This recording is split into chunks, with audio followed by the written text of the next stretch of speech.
Hello, everybody. I am Bincheng Mao. I'm the editor-in-chief of Inclusion Advocate. I'm so honored today to be here to speak with Senator Cowan about minority inclusion, about public service, and about democracy. Senator Cowan, thank you so much for joining me. Bincheng, thank you for having me. It's a pleasure and an honor to be here and to chat with you and to all your listeners and viewers. Thank you so much. So let's start with public service and democracy. As we often talk about, having an informed citizenry is so important to maintaining this democracy. And oftentimes when we consider Senate procedures or understanding how the legislative branch works, people may not have that clear of an understanding because of all the different rules there. So when you first became a member of the US Senate, what was perhaps the most unexpected part of the Senate procedures? Was there anything that you took a long time to learn at the time? I will tell you, Bincheng, the most unexpected part was that I became a U.S. senator at all. For the benefit of the audience, just as a reminder, I was appointed the interim U.S. senator in 2013, and my appointment came after then President Obama nominated John Kerry, who was representing Massachusetts, to serve as our Secretary of State. And so at the time, then Massachusetts governor, Deval Patrick, for whom I was working as chief of staff at the time, appointed me to come and to head down to DC to serve as interim US Senator. So that was wholly unexpected. And so I would be lying to you and your audience if I told you I was deeply steeped in Senate procedures at the time. I was doing my level best, candidly, at that time to make sure I was aware of all the procedures that governed legislative and executive process here in the Commonwealth of Massachusetts. But I was greatly benefited, Bincheng, when I went to DC because the supermajority of John Kerry's very senior Senate staff stuck around to help me transition. And I will tell you, to specifically answer your question, the most surprising thing about Senate procedure is this. So when you show up in the Senate, Bincheng, they give you two big volumes, hardbound books, which are still here in my house, about Senate rules and Senate procedure. And it's, everything you need to know is right there. All you got to do is spend several long nights reading through it all. But I will tell you this, what I discovered almost immediately is that the rules that really seem to matter the most aren't written in those books, right? There are rules that govern how the body conducts its business, how the members interact with each other, rules about which staff members can actually be on the floor, all sorts of things. And I'm not saying these rules aren't written down somewhere, but they're the kind of rules where you learn them through experience and exposure, I would say. And so in that sense, I was very fortunate to have staff members on my team who were John's team, if you will, who knew those rules, knew those procedures, and could help me hit the ground running, right? And so, as much as I knew about the filibuster, right, or at least what I thought I knew about the filibuster, coming to understand how potent the 60-vote rule was in practice was very illuminating. And so things like that were just striking to me. And when I joined the Senate, Bincheng, I served as a Democrat, and the Democrats were in the majority at the time, as they are now, at least nominally. And Harry Reid was the majority leader. And as the majority party in the Senate, the newest members of the majority party have to serve as Senate president during actual business hours, Senate sessions. And so we'd have to sit up there behind the dais and conduct, if you will, the Senate business. And of course, when the Senate's in session, you can't get out of that chair. And so I had to learn that you wanted to be very judicious in how much liquid you drank before you sat in that chair as the session went on. And I also learned that there's so many parliamentary procedures and rules that govern what happens in the actual body. But here's the real secret for your audience out there. If you're ever tuning in to C-SPAN or your nightly news and you're watching the Senate conduct itself, you'll see a senator sitting in that chair. And then before him or her, you'll see 4 or 5 other people doing a lot of work. Those people really make the Senate work. And that's the parliamentary staff and the Senate clerk staff. And every time you hear a senator speak from the dais to describe a procedural action that is going to take place or needs to take place, pay very close attention because usually seconds before that senator announces something, one of those senior staff members from the parliamentary's office, the clerk's office, leans over ever so slyly and whispers out of the corner of his or her mouth exactly what that senator is supposed to say. And that is how I looked like a knowledgeable, experienced senator when I was serving as Senate president on those days. Wow, thank you so much for sharing that with me. So you covered a lot of ground there. So Yeah, so I'm sorry. I'll try to make my answers shorter next time. I no, apologize. that is perfect. So Yeah. exactly some of the topics that I wanted to learn from you to discuss with you. You mentioned one of the rules was the filibuster, and it's actually one of the Yes. Senate procedures that the people have become increasingly aware of over the past few years, as it's been used one time after another. So I wanted to ask, initially, for me as a student of history, we knew that people used to have to stand up, like the House does, right? You used to have to stand Yes. there, like Yes. talk and Yes. talk and talk for hours and hours, which is also about drinking fewer bottles of liquids.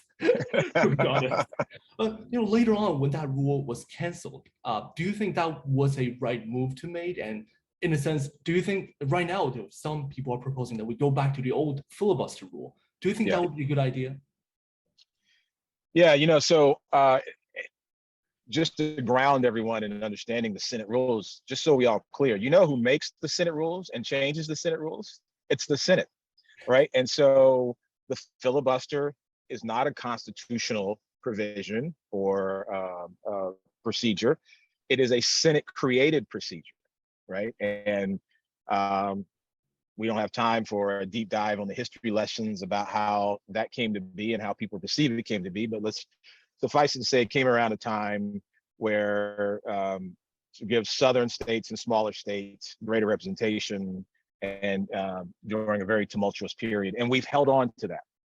And you're right, Bincheng. And historically, the process was senator would stand up and he or she would hold the floor, had to hold the floor for the entire time of the filibuster. All other Senate business would come to a stop until that senator yielded the floor. And the senator could not leave the floor, could not take a seat, could not drink or eat while on the floor. Now we have cell phones. Senator couldn't leave to take a phone call. The only exception was a senator could offer another, in the form of a question, offer another senator the opportunity to speak. But even as that other senator was speaking, the filibustering senator still had to maintain their standing posture, if you will. And then over time, and I wasn't around for this, but presumably they made the decision that it was more expeditious just to do away with the actual standing speaking filibuster to what we've come to know today, which basically is the filibuster, or this is how it plays out, in fact. If a bill or action in the Senate can't get above 60 votes, the presumption is that it is subject to a filibuster, and so no action is taken, right? Now, while I was in the Senate 2013, there actually was a real live, honest to goodness Bincheng's filibuster, and Ted Cruz, who was a freshman at that time, was among the senators who launched a filibuster that went on for a considerable number of hours, at least in the teens, I believe. And it was infamous because Ted, among other things, was reading Green Eggs and Ham from the Senate floor. Because that's the other thing about a speaking filibuster. You don't actually have to talk about the bill. You can talk about whatever you want. And so, and of course, there is some legendary, if you will, filibusters that went on for days. Strom Thurmond, for example, was one of those. Now, yes, a lot of debate, discussion about whether we should do away with the filibuster, whether the filibuster is a vestige of a racist and unfortunate part of our American history, right? So there's a lot of that, and the filibuster, at least the virtual filibuster, has certainly gotten in the way of a lot of passing a lot of bills, certainly in this session, around climate, around voting rights, but to be fair, if you will, each party, when they're in the majority, use this filibuster in the same way. So When I was there, Bincheng, it was right. We actually launched the discussion about whether we should get rid of the filibuster for circuit court appointments. And it was interesting, again, remember the Democrats were in power, were in the majority, and a number of very senior Democrats were opposed to getting rid of the filibuster for those appointments. And they said, listen, the reality is someday you will be in the minority and you will suffer the consequences if we blow up the filibuster for those appointments. Nonetheless, and this happened right after I left, the filibuster was eliminated for those appointments. And so, and now it's just, steamrolled, we see more and more of it. My view on this is simple.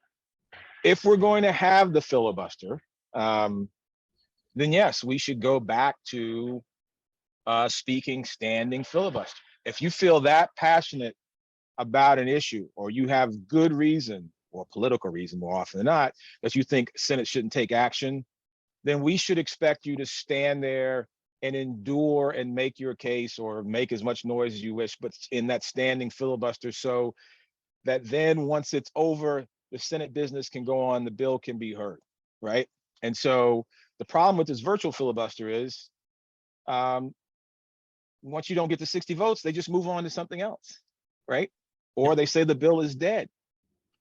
It doesn't have to be that way, Bincheng, right? Like, the Senate is supposed to be a body where people come and they're elected or appointed, in my case, to debate the issues, to challenge each other, to do the people's business. Right now, too much of the people's business isn't being done because of this virtual filibuster. Now, it's not the only reason, let's be clear about that, but it's often used to stop meaningful debate and discussion about potentially meaningful issues. And I think that's to our great detriment. So I would be in favor of, hey, you want to filibuster? If you're going to keep it, fine. But if you're going to filibuster, stand on your feet. You know the rules, right? And hope you didn't have too many Pepsis or Coca-Colas before you start, because it's going to be a long, long, long day. Yes, and for our viewers, Senator Cowan shared a very important point. When you mentioned the circuit court appointments, later on when Democrats became the minority party, the Supreme Court nominations, the filibuster was again eliminated, and then we see the results of today. So it really was a very, very sobering reflection at this point. And you mentioned about doing the people's business. Oftentimes we see the Senate being gridlocked because of the filibuster, because of a range of different procedures. And I wanted to ask you about a phenomenon that I've been observing, and it's quite interesting, is that for individual senators across every single state of the United States, their approval ratings is relatively high. But then the Senate as a whole, the entire legislative branch, its approval rating is not that high, to put it mildly.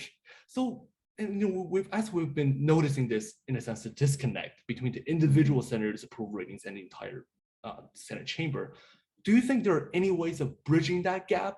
Or do you think it's just because that people don't want their senators to compromise at all? And once they compromise, the senator gets voted out of office and another person comes in. So do you think that gap can be mended in any way? Bincheng, we have to believe that gap can be mended for the sake of our democracy. We can't give up, right? It's frustrating to witness. Congress and healthcare, American healthcare system, are alike in this regard. As an institution, both are incredibly unpopular, right? Everybody thinks the healthcare system is far too complicated and doesn't do enough to actually provide care, prevent health harm, and all those other things. But everybody likes their doctor, Bincheng. Like, everybody likes their doctor, but nobody likes their healthcare system. Congress is the same way. Everybody likes their member of Congress, but everybody thinks Congress overall is just a mess, right? And admittedly, Congress does a lot to help perpetuate the perception that it's a mess. Or more accurately, it doesn't do enough to give people the sense that Congress is actually working for them. And so it is remarkable. I would say that one of the more surprising things, Bincheng, when I went to DC in 2013 was the interpersonal relationships among the members within each caucus and across the aisle were relatively good. I mean, people were friendly, respectful, seemed to enjoy each other's company. I remember when I was sworn in by then Vice President Biden, some of the first people to greet me in the Senate well to welcome me to the chamber were Republicans. And again, I was appointed as a Democrat, and I'm still friendly with a number of members from both sides of the aisle.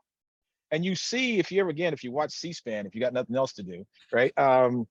If you see in the well, again, down in the Senate floor, the main floor, you'll see members talking amongst themselves. When I was there, it was often just a cabal of members, Republicans, Democrats, just talking, and they might have just voted against each other.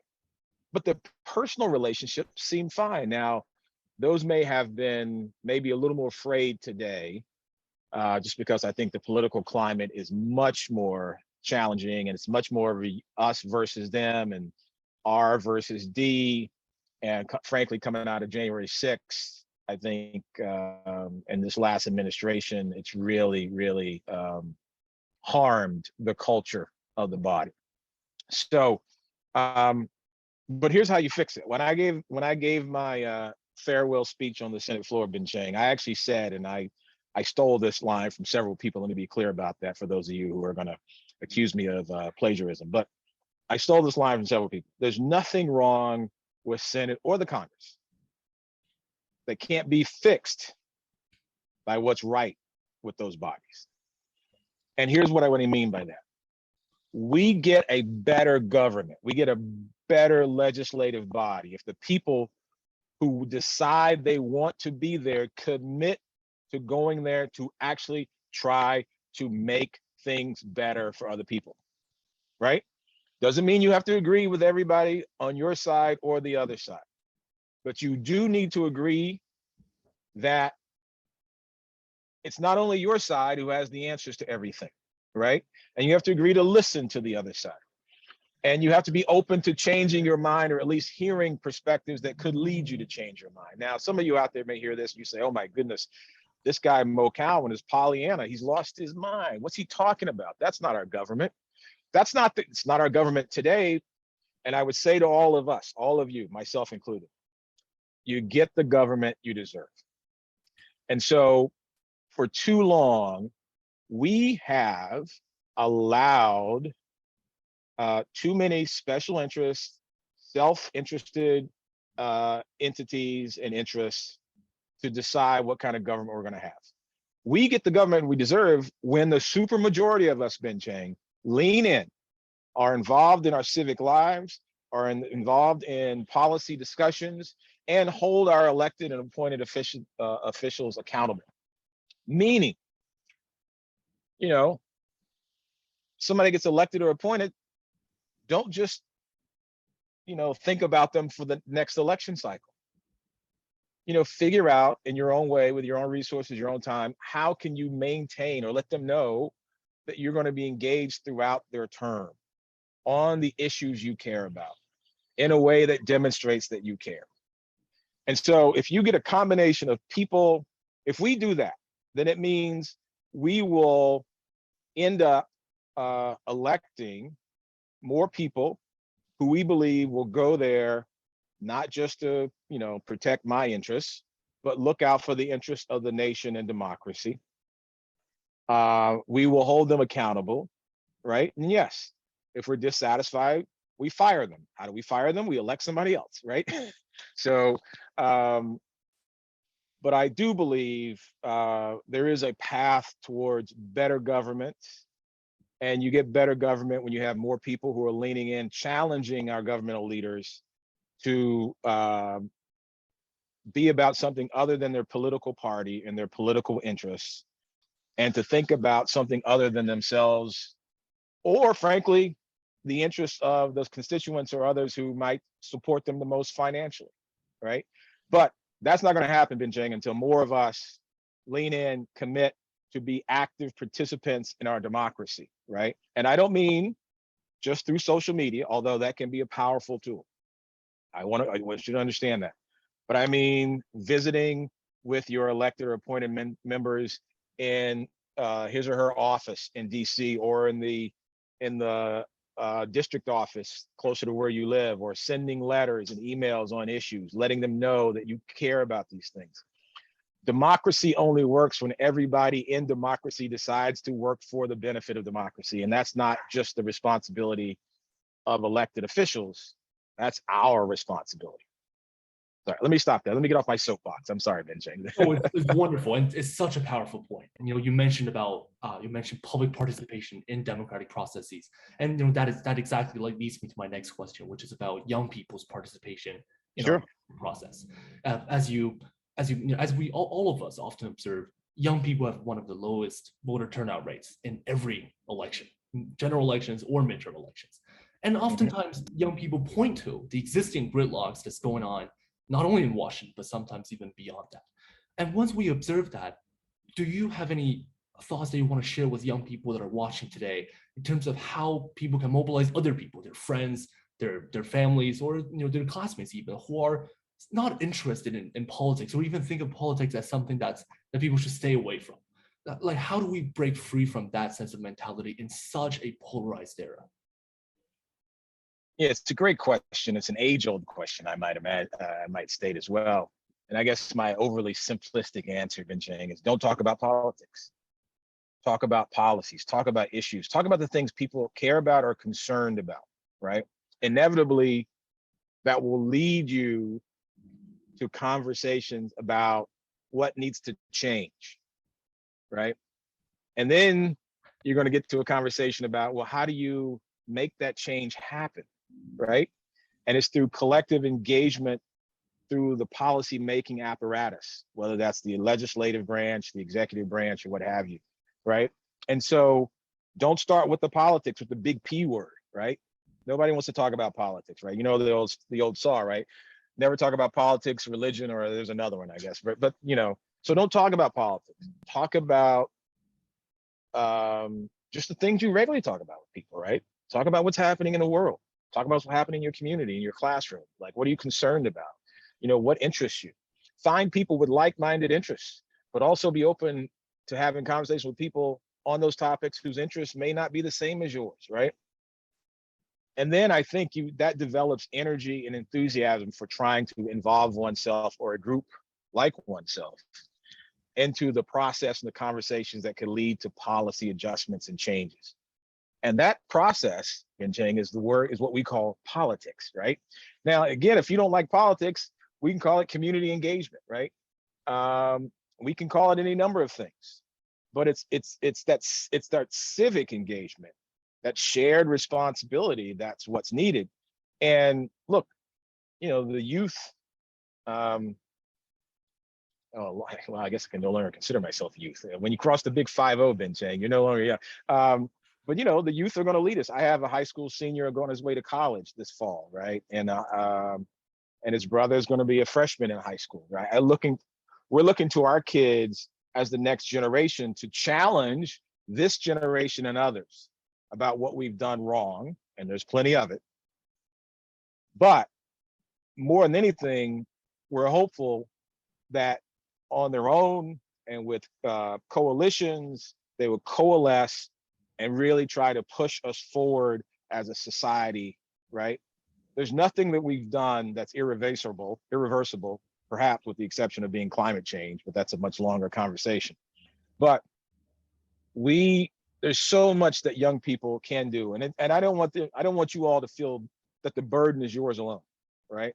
All of us, my generation and the ones ahead of me, still have solemn responsibility to try to make things better than we've already screwed them up for you, right? So, but the work is there, the opportunity, but don't think about politics. Don't worry about the politics of it. What are the issues? Like, what do you want to see that's changed to change? What do you think needs to be improved locally, nationally, globally, whatever the issues are? Talk about those issues with your peers and your cohorts. And then out of those conversations, Bincheng, energy, enthusiasm, and action inevitably will occur, right? And that's how you should think about it. Some of those folks in those conversations, yes, they'll go on to go into government, run for office, or get appointed positions in administrations.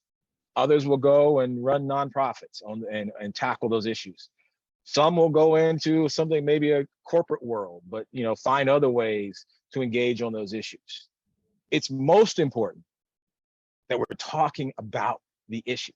and that we have a sense of shared responsibility that spans generations, so that we understand we all have a shared stake in this thing. No matter whether you're on the back nine of your life, as some of us may be, or whether you're on the, closer to the first tee for all you sports and golf fans out there. But, young people or the youth or Gen, whatever the Gen, I don't know what Gen we're on now, right? It's Gen X, Y, Z, 1AA, whatever it is, right? Whatever your generational moniker is, don't give up. The worst thing we all can do, there are two things. One, assume it's someone else's responsibility to try to solve or engage in these issues. And two, and this is even worse, by the way, assuming it's not worth your time, energy, effort to engage on these issues. Because once you do those two things, you have seeded the field, and you have, the only thing you've committed to do, the only thing you've guaranteed doing is you've taken there's one fewer talented, thoughtful people who are no longer in the conversation because you are that talented and thoughtful person and you've decided to opt out. And when enough of us opt out of our democracy, our debates, our policy discussions, our issue engagement, the things that frustrate you today, that's what you get, right? That's what happens. Absolutely. And Senator Cowan, you are very young. let me first, I have to say that. Young and young at heart, both are very crucially important in our age today. And my final question for you, you mentioned staying open and keeping an open mind, talking to people whom we have differences with. And when you were serving in the US Senate, one of your colleagues was Senator Tim Scott of South Carolina. Yes. At the time, I believe it was the first time that two African-American senators were serving in the Senate chamber simultaneously, that is correct. 2013. That was the first time. And it is pretty painful to think about, considering that it's 2013 and we're having that for the first time. And when that happened, you were serving with Senator Tim Scott, who I assume that obviously there are policy differences, between perspective differences between you and him. At the time, you also mentioned about personal relationships.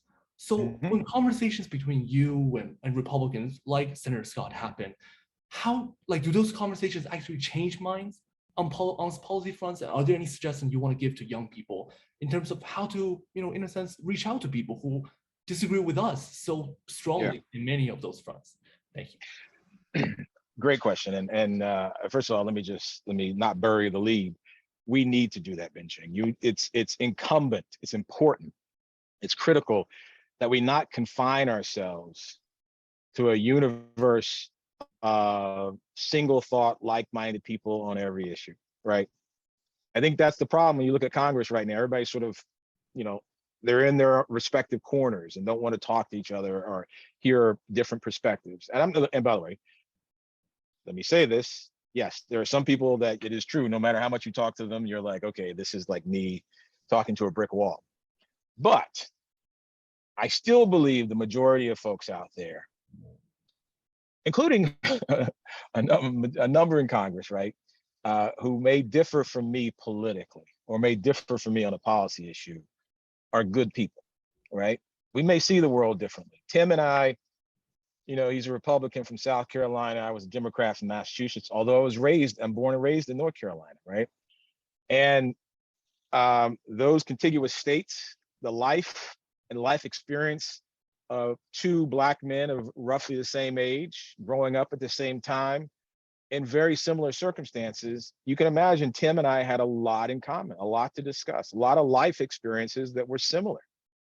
It just so happens that, and we had a lot of meaningful conversations about the challenges that we saw in the nation and our respective states and our communities from which we were from. We just had a different point of view of how you want to address those challenges. But we talk about those different points of view, right?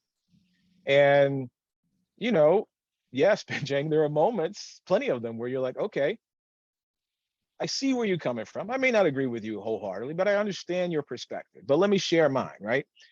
Now, does any single conversation like that yield a change in any one person's position on a policy or their politics? No.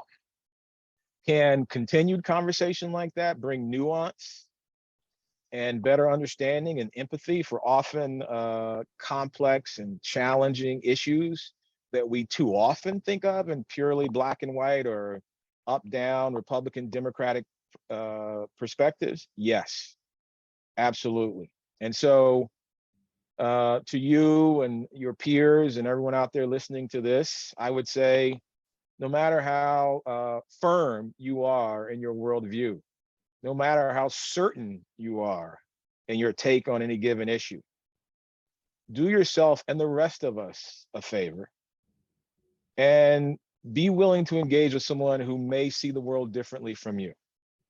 If nothing else, if you're so convinced that they'll never change your mind, then see if you can change theirs if you're so convinced. We all win when we all are open to the possibility that someone has a perspective on the world or has seen the world or experienced the world in ways that I haven't. Look, I'm a middle-aged black man born and raised in the rural South. You know, my parents went to Jim Crow high schools. My father was a Vietnam veteran. You know, he died when I was 16 because he was an alcoholic, died in a car crash, drunk driving. You know, I have two siblings, and older, both sisters, older and younger, right? My mother was a seamstress, and you know, I grew up without much, but at the same time also feeling like I had always what I needed, right? Tim and I have, that's not Tim's exact story, but there's a lot of his story in my story. But here's the thing, Bincheng, there's a lot of in my story that's in a lot of stories of a lot of people who don't look like me, right? And in that, I firmly believe there's value in trying to engage with people to find where we have common ground and a common understanding, as opposed to the world in which too many of us operate in when all we see are the things that define our differences, right? I choose not to spend most of my time that way. I'm interested in understanding who you are, how you came to take the positions you take, and share with you my own perspective.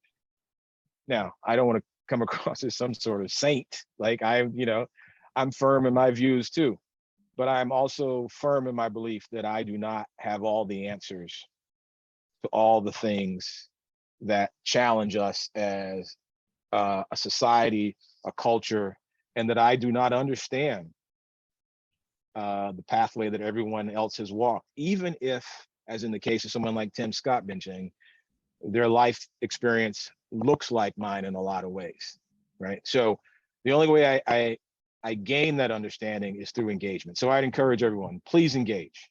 Please engage. And I'm not asking you to check your values or your principles at the door, nor am I asking or suggesting you engage with people who disrespect you or who hold some hateful, unreasonable bias against you. But I'd like to believe those folks are in the minority, and the majority of people are people with whom you can engage, yes, and even disagree, and still walk away and not necessarily be disagreeable. So Thank you so much for your insights for being on our program today, Senator Cowan. I'd like to close by wishing all our viewers good health during this challenging time. Thank you and take care. thank you. Thanks for having me. Be well, everyone.